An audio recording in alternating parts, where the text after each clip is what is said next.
어제 사자 명의 소송까지 막 하다 이제 마무리했는데, 실은 당사자가 사망한 경우에 대해서 이렇게 입체적으로 다 본다면 소재기 전부터 사망한 경우, 내지는 뭐 소장 부분 송달, 하여튼 애초에 소가 이렇게 제기되는 그런 시점에 이미 사망한 경우를 상정한 건데, 소송 도중에 사망한 경우도 있을 수 있고 변론 종결 이후에 사망한 경우도 있을 수 있어요.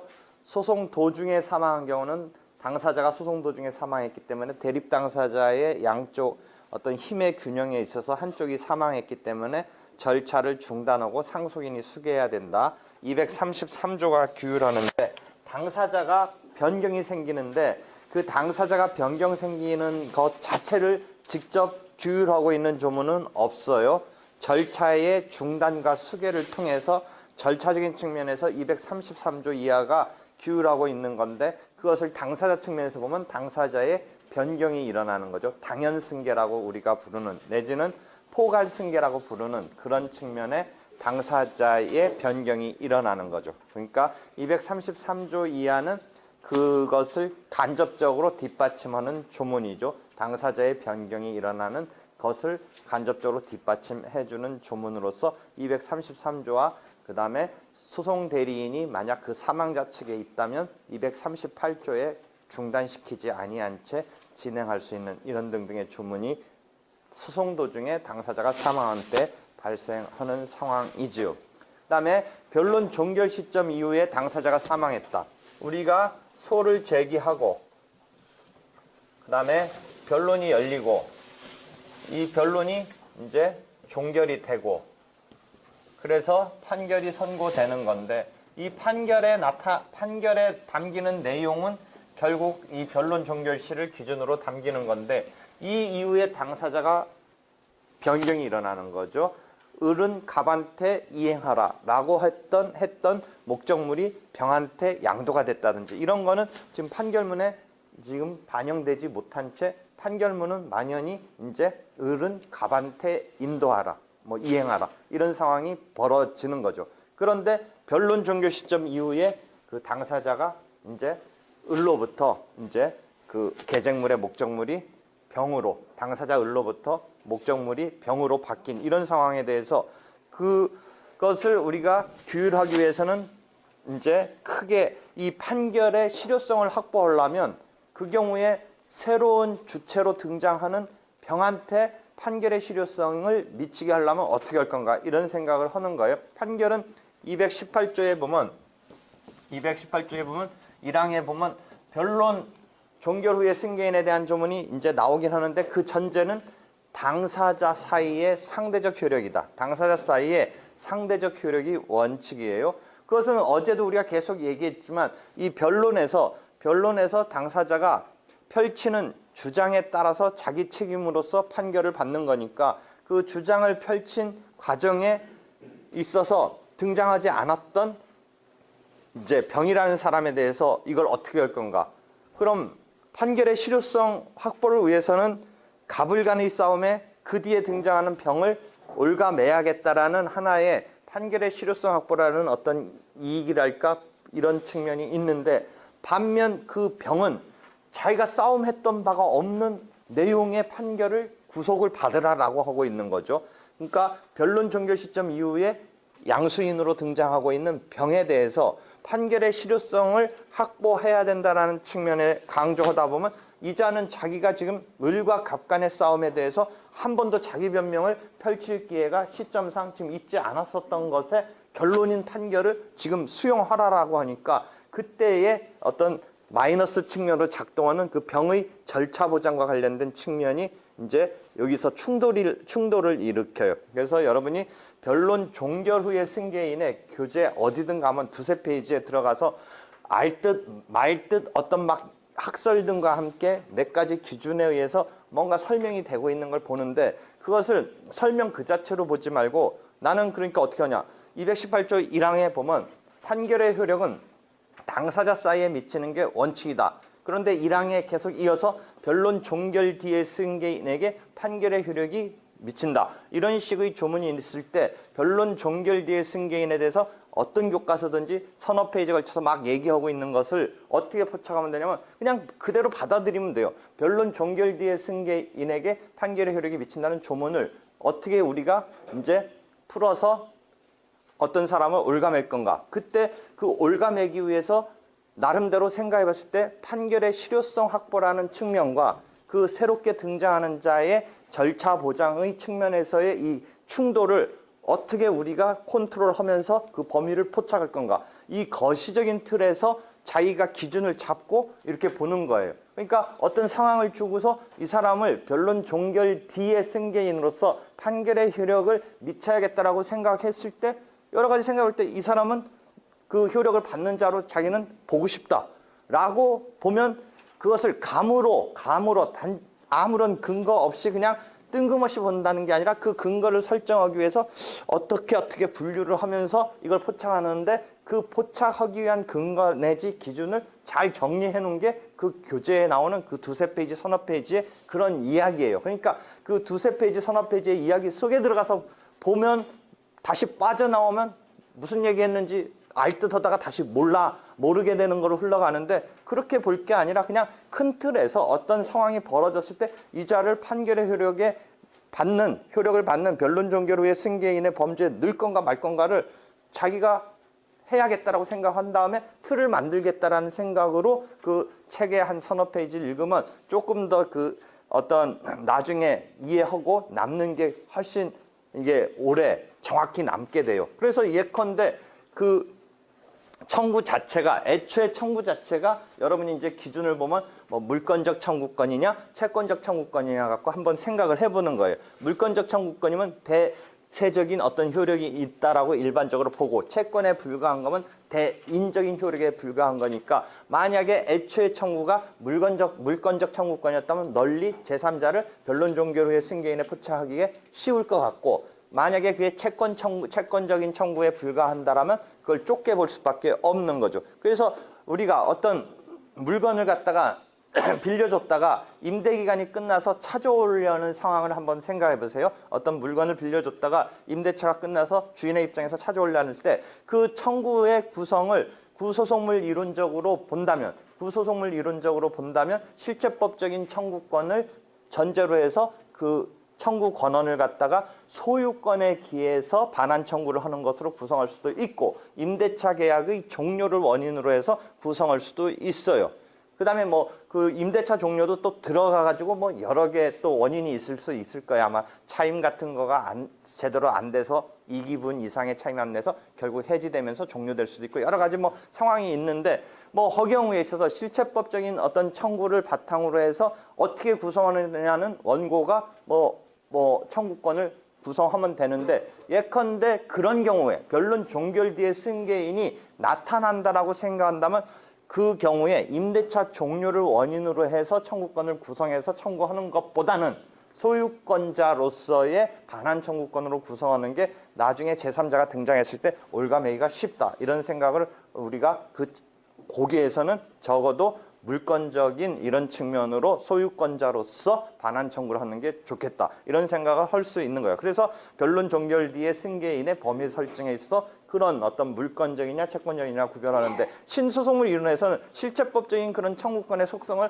그대로 반영해주기 어려우니까 자기네는 교부 청구권, 환수 청구권 이런 개념을 만들었다. 그런 게 교과서에 나오는 거예요.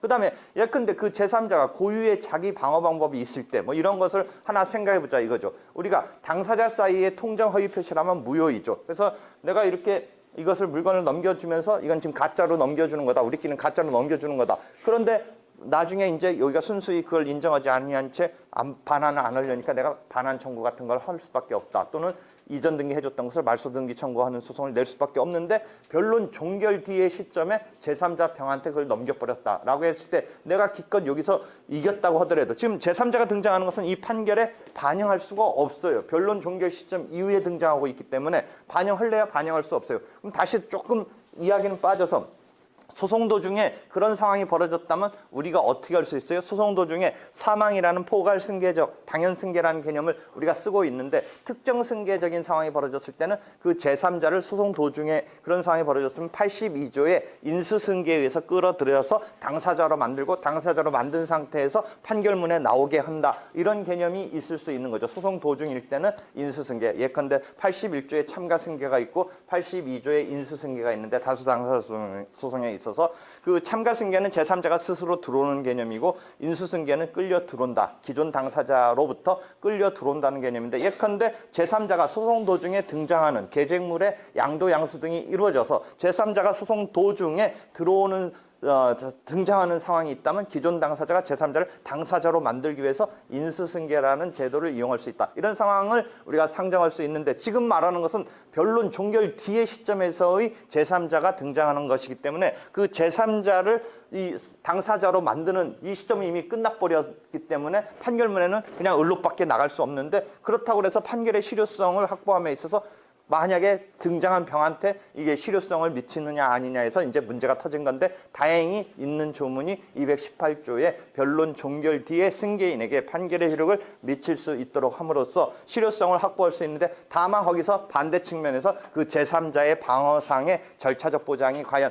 어떻게 되느냐 부분에서 일정 부분 그것을 고려하면서 변론 종결 후에 승계인이라는 사람의 범주를 우리가 책정해 나가는데 하여튼 그 사람의 고유한 방어 방법이 있었다라고 했을 때 좀 아까 말한 통정허위 표시로서 민법 108조에 반환 청구 등을 함에 있어서 변론 종결 뒤의 시점에 제3자가 등장했을 때 그 제3자가 이 통정허위 표시의 무효에 대해서 민법 108조인가에 보면 선의의 제3자라면 그 자한테는 대항할 수 없다라는 민법의 그 규정을 이 소송법에서 우리가 지금 판결의 실효성 확보와 관련해서 보장해 주기 위해서 그 사람을 판결의 효력을 받지 않는 자로 어떻게 해주느냐 부분서의 문제가 터지는데 그러한 고유 방어 방법이 있을 때 그 사람을 이 판결의 효력에 있어서 변론 종결 뒤의 시점이고 승계인 그런 일단 상황적으로는 승계가 있지만 그 자를 이제 승계인의 범주에서 빼줌에 있어서 우리가 어떻게 컨트롤할 거냐 부분서 이제 형식설과 실질설 등이 등장하면서 이 사람을 집행법에서 어떻게 빼주느냐 등등의 문제로 연결되는 그런 것을 볼 수 있어요. 일단 그러니까 변론 종결 후에 승계인이라고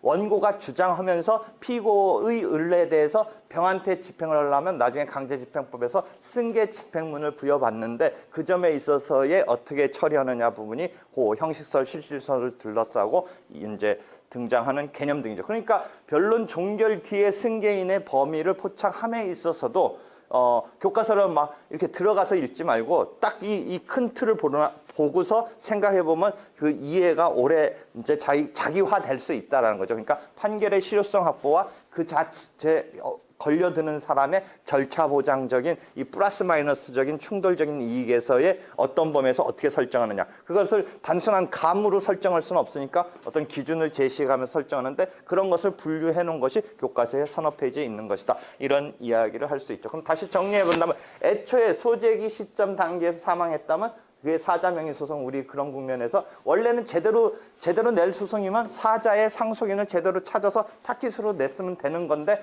그렇지 못했기 때문에 우리가 사자명의 소송이라고 처리하는 그런 상황에 대한 설명을 하고 있는 거죠. 한편 이 당연승계적인 상황 말고 애초부터 목적물이 을로부터 병한테 목적물이 넘어갔다면 병을 상대로 애초부터 냈으면 되는 거죠. 똑같은 논리예요. 이게 사망과 같은 포괄 당연승계적인 상황과 그 다음에 어떤 계쟁물의 양도 양수 같은 이런 특정 승계가 애초부터 벌어졌다면 그 새로운 주체를 찾아서 소송을 내면 되는 거죠. 그렇지 못했을 때 이제 문제인데 사자명의 소송 특별히 그렇지 못했을 때 그것을 소송 도중에 어떻게 처리해 주려고 하는 것에서 표시정정으로 할 거냐 등등의 문제가 불거진 것이죠.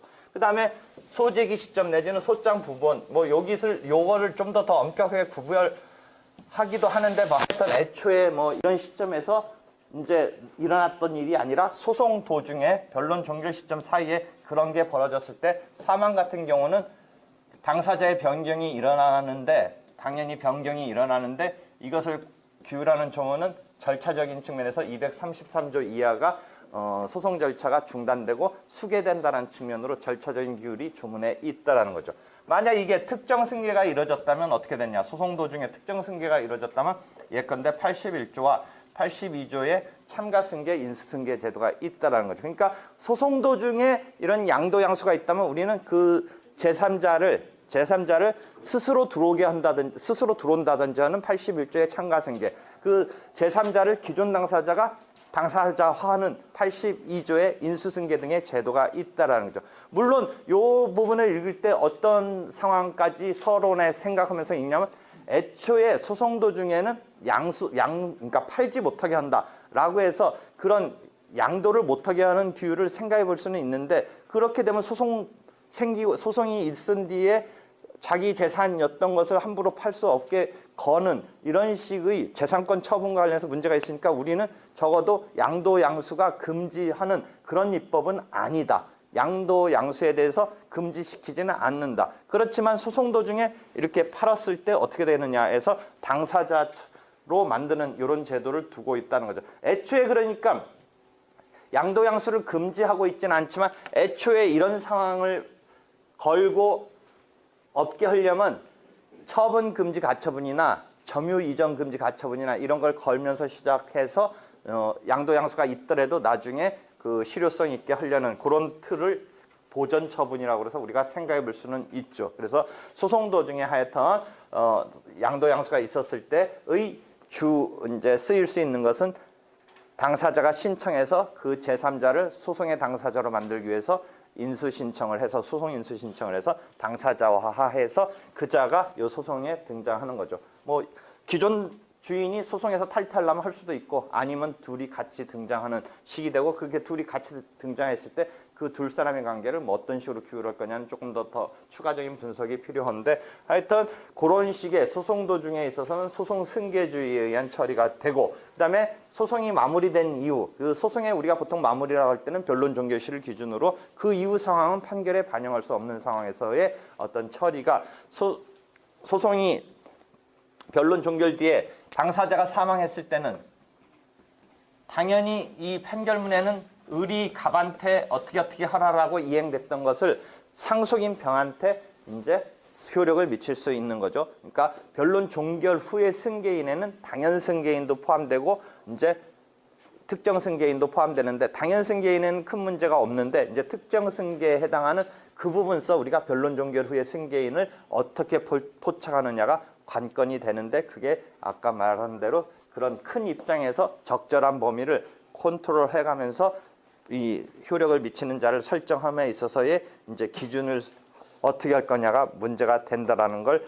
이야기를 했죠. 그래서 이게 당사자 사망을 둘러싼 전체적인 이야기를 확장해서 이야기하다 보니까 당연 승계적인 상황 말고 또 특정 승계까지를 언뜻 이야기를 했어요. 거기까지 정리를 하고요.